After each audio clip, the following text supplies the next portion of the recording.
अरे रात्रंदिवस फक्त भगवंताचं चिंतन.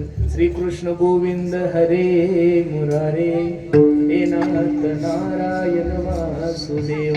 मग अंतःकरणात जर भगवंताचं चिंतन चालू असेल तर दही दूध तूप लोणी घेऊन मथुरेला गेल्यानंतर गोविंद घ्या कोणी दामोदर घ्या गे तव तव हा सती मथुरेच्या गे. म्हणून बाकीच्या भारा भानगडीत पडू नका.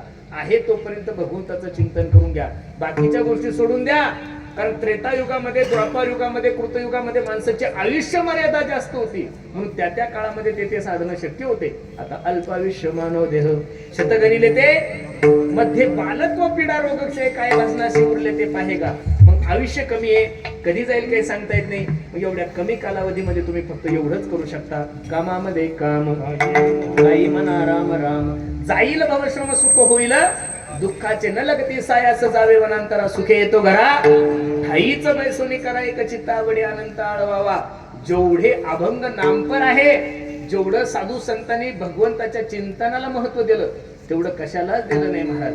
काळ वेळ नाम उच्चारिता नाही. दोन्ही पक्ष पाही नागावाचे प्रमाण घ्या. हरी बोला देता, हरी बोला घेता, उठता बैसता हरी बोला भांडता, हरी बोला कांडता, सर्व कार्य करिता हरी बोला. शेवटचं प्रमाण घेऊ. नलक तीर्थाचे भ्रमण, नलक तीर्थाचे भ्रमण, नलक तीर्थाचे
तुम्ही वासुदेव म्हणा. तुकोबरायचं सुद्धा हेच नाही. विनवितो सकळ जना कर जोडोनी थोर लहाना. दामी तुले द्या मज दिना म्हणे तुके या बंधू. राम राम स्मरा आधी लाभ करा गाठ घाला बंदी सांडा व घेऊ कधी लक्ष लावून राहा गोविंदिगा. म्हणून नाथबाबा सांगतात नामस्मरण घडो संत समागम. का संताचा समागम तुमच्या आणि माझ्या जीवनामध्ये गरजेचा आहे. संता विना प्राप्ती नाही ऐसे वेद देती ग्वाही. तुमचं आणि माझं जीवन लोखंड आहे आणि संत परीस आहे. लोखंडाला जर असं वाटत असेल आपल्या जीवनाचं सोनं व्हावं तर प्रत्येक लोखंडाला माझी विनंती, आपण इच्छा नसली तरी परिसापर्यंत जा. का परिसाचा जर स्पर्श तुमच्या जीवनामध्ये झाला तर निश्चित तुमच्या आणि माझ्या जीवनाचं सोनं होईल. महाराज आम्ही लोक लोखंडच आहोत ना, बरोबर आहे का नाही? आम्ही लोक लोखंडच आहोत. जेवढे काही कीर्तनकार असतील, गायक असतील, वादक असतील, ज्यावेळेस आळंदीला गेलो त्यावेळेस लोखंडच होतो ना महाराज आपण, बरोबर आहे का नाही? पण ज्ञानोबराय तुकोबराय सारख्या परिसांचा नुसता सहज स्पर्श झालाय महाराज. आज लोक एवढं प्रेम करता म्हणजे जीवनाचं सोनच झालंय महाराज. काय झालंय? सोनं झालं. संताचा सहवास जीवनात कधीच वाया जाणार नाही महाराज. संत संगत में तीन गुण हर कोई लागत पाव. खाने को मिष्टान्न मिले वैकुंठ जाओ न जाओ वो बात का विषय, बरोबर आहे का नाही? पण खाने को मिष्टान्न मिले, बरोबर आहे का नाही? कोणी दर्शन घेताना खायला चांगलं भेटतं. मी तर नेहमी सांगत असतो 100 गाढवाचं मालक होण्यापेक्षा एका शायण्याचं नोकर झालेलं कधी चांगले. 100 गाढवाचं मालक होण्यापेक्षा एका शायण्याचं नोकर झालेलं कधी चांगलंय. महाराजांचं प्रमाण किती गोडे पहा. संत समागम एखादी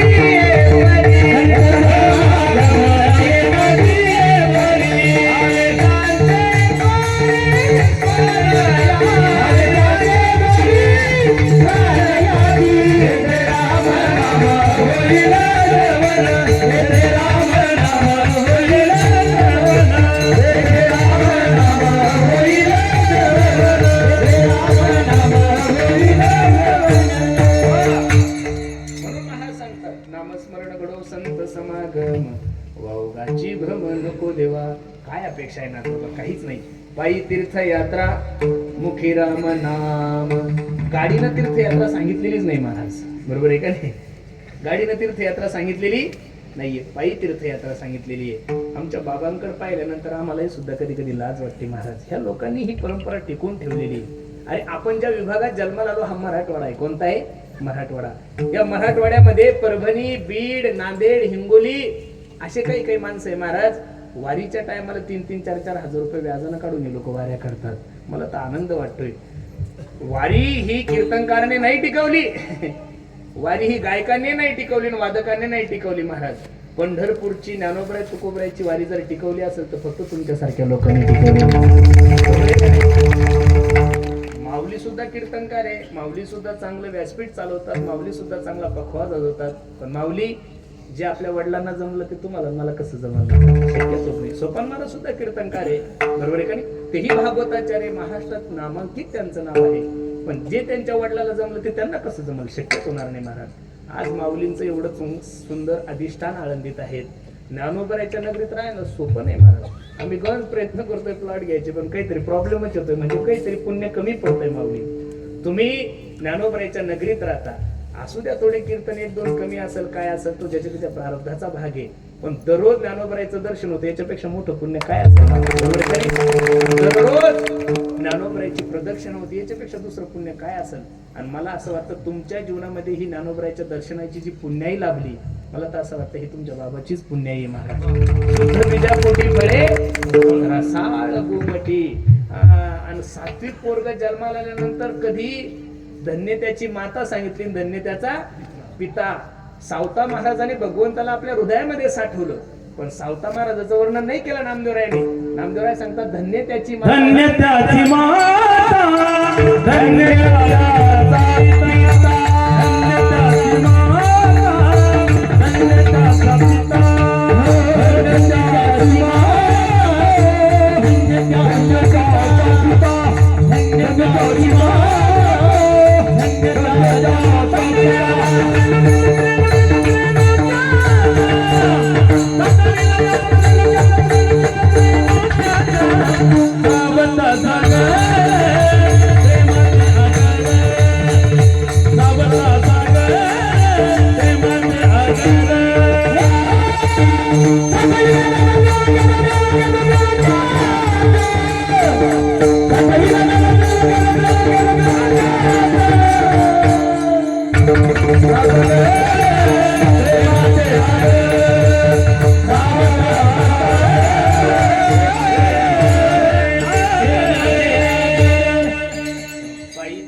तीर्थयात्रा करत असताना माझे गुरुजी मला सांगतात, तीर्थयात्रा कधी माणसाने एकट्यानं करून एक तर साधू सोबत केली पाहिजेत का?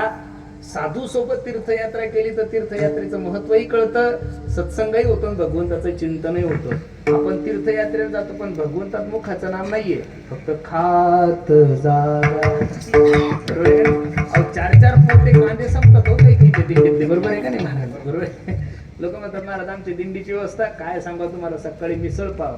दिंडी वारी ही व्यवस्थेसाठी नाहीये गाड्यांनो, दिंडी ही अवस्थेसाठी आहे. मला खूप आनंद वाटतो. इथं सर्वच आमचे गुरुबंधू मंडळी, मला सार्थ अभिमान आहे महाराज. हे जेवढे काही तुम्हाला महाराज लोक दिसतात ना, यांची अजून एकही वारी खंडित झाली नाही बरं. मला सगळे वारी करणारे महाराज लोक आणि केलं पाहिजे. माझे गुरुजी मागच्या वर्षी आम्ही एका ठिकाणी विसाव्याला बसले असताना त्यांनी मला सांगितलं, पुरुषोत्तम तुम्ही ऐश्वर्यात गाड्या घेता 50-50 लाखाच्या, एवढे चांगले कपडे घालता, कोट घालतात, सगळे 10-10, 2-2, 3-3 लाखाचे मोबाईल आहे. माझी अशी विनंती आहे की तुमच्या गळ्यामधला टाळ सुद्धा 5 हजाराचा असला पाहिजे. किती हजाराचा? तुम्ही टाळ वाजवताना पाहिल्यानंतर तुमच्या मागे आज अख्खा महाराष्ट्र आहे.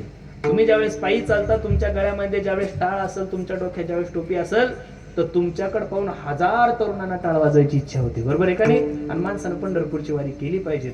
काही लोक तर माझे गुरुजी सांगतात, जो पंढरपूरची वारी सोडून गावाकडे कीर्तन करतो तो वारकरी संप्रदायाचा बैल आहे म्हणतात. ते काय बैल? याचं कारण की आपल्याला 2च सोहळे आहे ना महाराज, ज्ञानोबरायचा समाधी सोहळा आणि आषाढी वारी.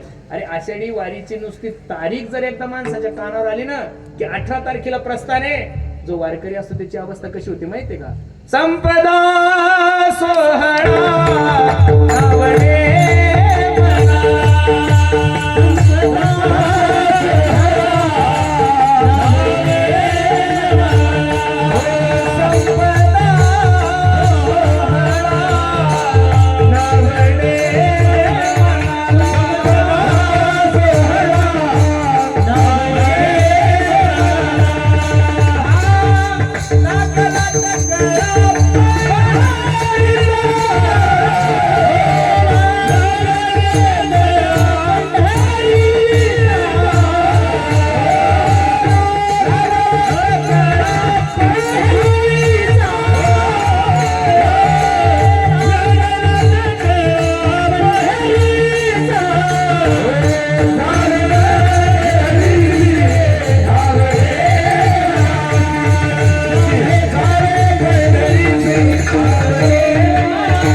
आषाढी कार्तिकी विसरू नका मज सांगत से गुज पांडुरंगा.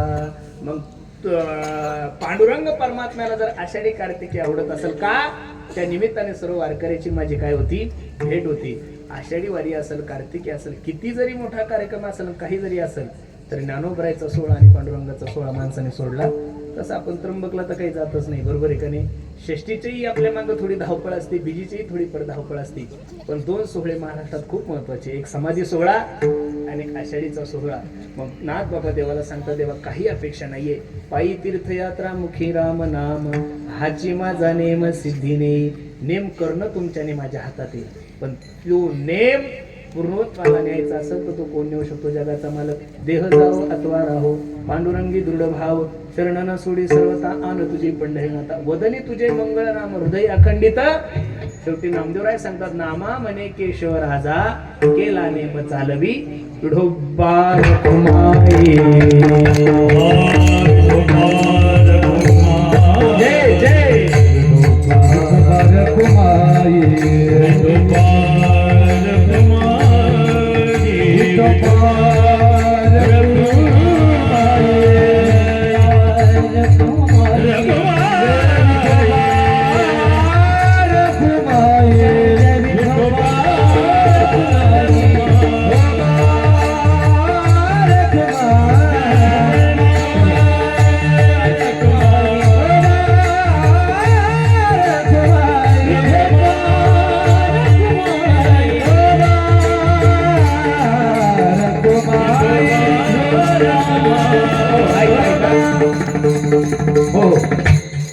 दररोज आम्हीच हार घालून घेतो, पण आज आम्ही ज्यांच्या पोटी आम्ही जन्माला आलोय असे आमचे वडीलच आहेत. ज्ञानोबांचे वडील म्हणजे माझे वडील, बरोबर आहे का नाही.